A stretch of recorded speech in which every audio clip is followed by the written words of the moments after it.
So I've had this Tesla Model 3 for around a month. I've got to say it's definitely been a big transition as this is my first electric vehicle. There are some things that I absolutely love about this car, but there's some things that I'm just not crazy about as well. And in this video, I'm going to be doing a breakdown of that and everything in between. First off, this thing is an absolute head turner, especially when I'm doing the full self-driving thing. I haven't actually gotten the windows tinted yet, so when I do have the full self-driving, I usually just have my feet up. I'm in heaven. But everything on the exterior, I ended up going with the normal gray color. And while it does look sleek, I would have liked to go with like a color that's a little bit more like, has a little bit more of that pop, maybe like a red or the blue. I really like their new ultra silver color. It's a lot brighter than the normal gray and definitely gives it that like flashy look. But still, I think the Model 3 2024 and 2025 edition was a huge upgrade from the previous models, especially for that new futuristic headlight look. Everything just looks so much sleeker on the newer models. And while this might be a controversial take, I don't absolutely hate the way the wheels look either. I think the rim cover is actually a nice touch to the vehicle and gives off that same kind of futuristic sleek vibe. Another thing was the flush door handles, and at times it can be very hard to open the doors of your Tesla, especially coming from every other car having pretty normal and standard door handles that pop up and you can grab.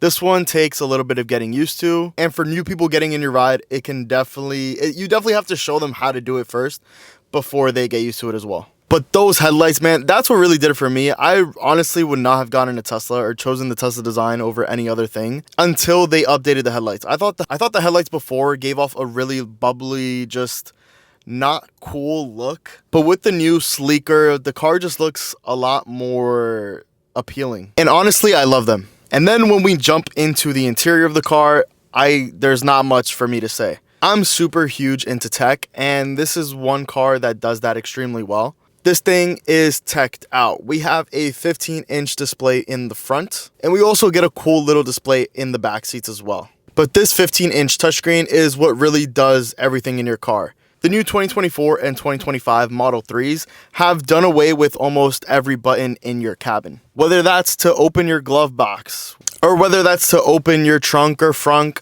or even move your side mirrors, everything is done through the touch panel. And while that may be a drawback a little bit for some people, just getting used to it, the software is not the best. I do understand now where people are coming from when they wish that Apple CarPlay was in Teslas. And while it's not, the Tesla software isn't the worst either. I still do wish there was that middle ground of having Apple CarPlay and the Tesla software in all Teslas. But unfortunately, that's just not the case. One thing that definitely is still honestly something that I'm getting used to after 1 month of driving is the no turn signals, or at least no physical turn bar to turn your signals on and off. Especially at first, I had a lot of trouble pressing my turn signals while I was turning, because most of the time it's like one motion. In one motion, you would flick up to hit right, and because before it was all one motion, you would kind of grab the steering wheel upwards, and as you're going upwards, you would flick the turn signal to turn right, or the opposite way, you would turn it down, and then on the way down you would flick it to go to the left. But with this car, it's completely different. They threw away the turn signals.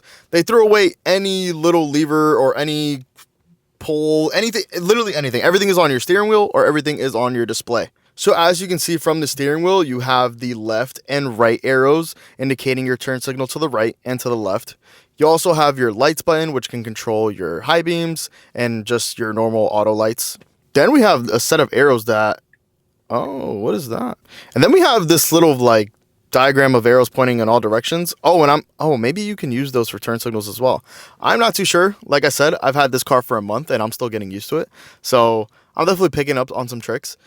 And then on the other side of the steering wheel, you can see you have a dash cam button, so you can pop up all your dash cam cameras. You get a cruise control button on the bottom. And then to the right of that, you obviously have your windshield wipers. And then you get a voice command button. And I'm not going to lie, this is the first car where I have been using the voice commands.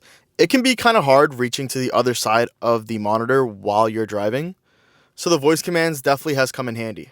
The seats are super comfortable as well. I think this is the car that has been the most comfortable to drive, and overall experience has been the most comfortable. I'm coming from a 2019 Chevrolet Camaro where the interior was very cramped and very small. So switching to this car was just a really big change, and it might not be coming from most vehicles, but if you are in a tighter car and then you jump into a Tesla, it's like night and day. I love the white leather. It was the only customizable feature that I did change about my Tesla, was getting white seats. And to me, that was just a small thing that makes me very happy. I love the clean look. It's just, the aesthetic is unmatched. You obviously get a whole bunch of customizable buttons on your seat, as well as a lumbar support button. I think most newer cars have that, but it was just a nice touch that I didn't have before. Coming from a Camaro, my previous windshield was about 4 inches wide by 5 inches thick. So when I came to the Tesla, I was very, very happy with getting a larger windshield. And on the roof, you get this full panoramic glass that extends from the front of your vehicle all the way to the back. There is a slight cut in the roof for the glass for some reason, but still looks really clean. Now let's talk about the tech, and more importantly, the full self-driving. Now I have got 5 full free months of full self-driving. I don't know why, but at the time of my order, I thought I was getting 3, but they might have extended it for a couple new customers. I got the vehicle about a month ago, and I still have about 4 months left on my full self-driving. And at first, I was using it before it had got the update of some version. But quickly after getting my new Tesla, a new update came out, and it drastically improved the full self-driving mode. At first, it was a little clunky, it was a little slow turning corners. But after the update, it's as if I'm driving the car myself. There are really not many times where I see it make a mistake. And if it does make a arguable gesture, most of the time it is correct. Or sometimes when it does do a particular move that I'm not a big fan of, it still ends up being right and it's the correct move to make. It's just, sometimes I feel like the car is socially unaware of kind of like normal driving, respectful manners, if that makes sense. Like sometimes the car will just take a turn that is metrically and, you know, makes sense on the scale of measuring distances, but not really when it comes to the respect of another driver. While it is still in beta, it has definitely impressed me and I love it. On most drives, on every day, I will just kick my feet up and just put the full self-driving mode. The one thing that is annoying is that it really does lock onto your eyes. There is an in-cabin camera that is always paying attention to your face. So if you're looking away or looking at even the touchscreen in front of you, it will blink.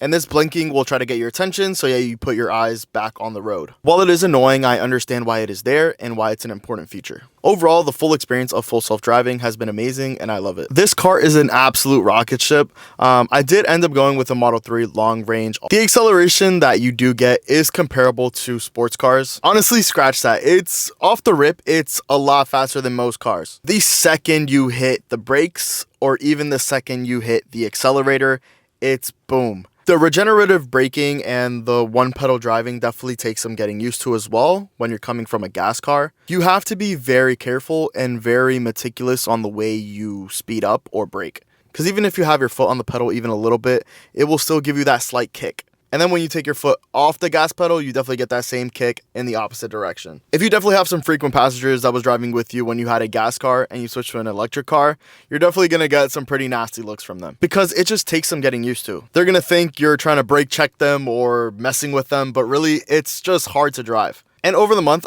my performance of driving this electric vehicle has definitely gotten better, but it's definitely a work in progress. One of the best things for some people is going to be that silence. I think the in-cabin noise has definitely improved. And especially just from the noise the car makes itself. Some people do like when their car makes noise. Like, I was a big noise guy myself.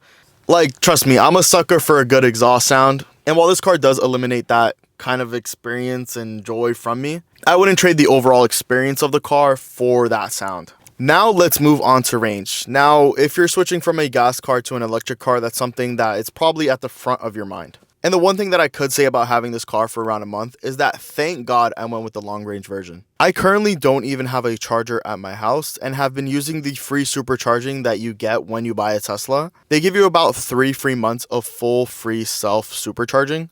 So I've been going to the local Walmart or local stores in the area to charge up on days where I'm not doing much. And it has definitely gotten annoying. I've driven about 2,500 miles in my first month, so it's definitely safe to say that I drive a lot, but I didn't know how often I would be sitting at these chargers. Sometimes I will charge and it won't last me even 2 to 3 days. And granted, I do drive a lot, but these cold months aren't helping either. It is known that during the colder months or the winter months especially, your car will get less performance. And with less performance comes less range. I think these troubles would go away if I did have a home charger and I could just hook it up each night.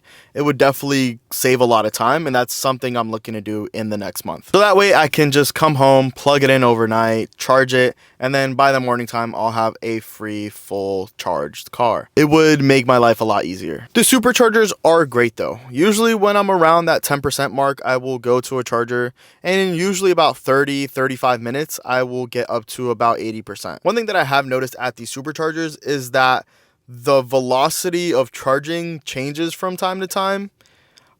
I sometimes can't tell if it's because it's during peak hours or if there's just a lot of cars next to me, but sometimes that 30 minutes can become 50 minutes, or that 50 minutes can really become 20 minutes, just depending on the time and how many people are at the stations. Most of the time, and the average time is usually I'm sitting there for around 20 to 30 minutes to get back to 80%. Now let's talk about some really good key features that I have enjoyed over the past month. First off is using my phone as the key. Since I have my phone on me all the time, it's definitely something that I've gotten used to and find it easy to use. I can control the climate, I can preheat the steering wheel, or I can preheat the seats. I can even move it back and forth with just my phone. I love that they gave me 3 free months of supercharging.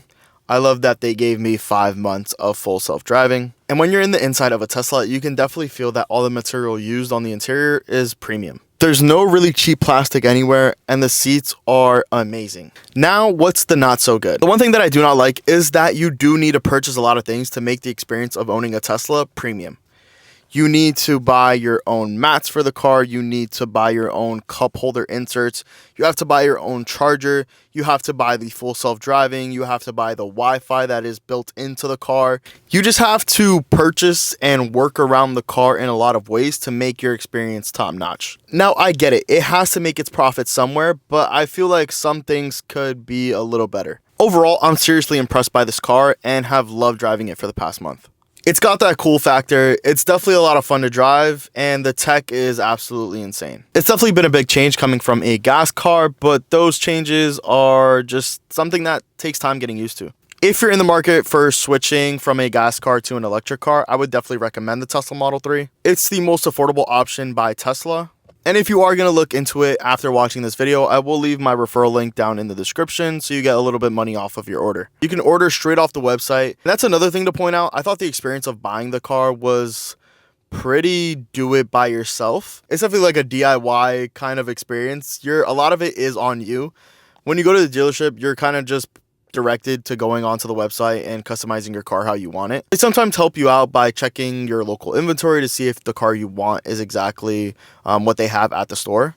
But for the most part, it's on you. You do all the paperwork, you do all the signing, you do everything on your phone and in the app, which was another plus because there's really no negotiating. There isn't really that anxiety that you get from buying a normal car. They really set it up in an Apple way where it's kind of just clear cut and it is how it is on the website. Overall, I have really enjoyed the Model 3 and definitely give it a big thumbs up. It's worth the hype. So if you guys enjoyed the video or I maybe changed your mind about you getting a Tesla Model 3, definitely drop a like on the video. We have been doing some really cool stuff on this channel in 2025, so I definitely recommend subscribing and seeing what we do next. We got a pretty cool journey coming up next week, so you definitely won't want to miss out. I'll see you guys.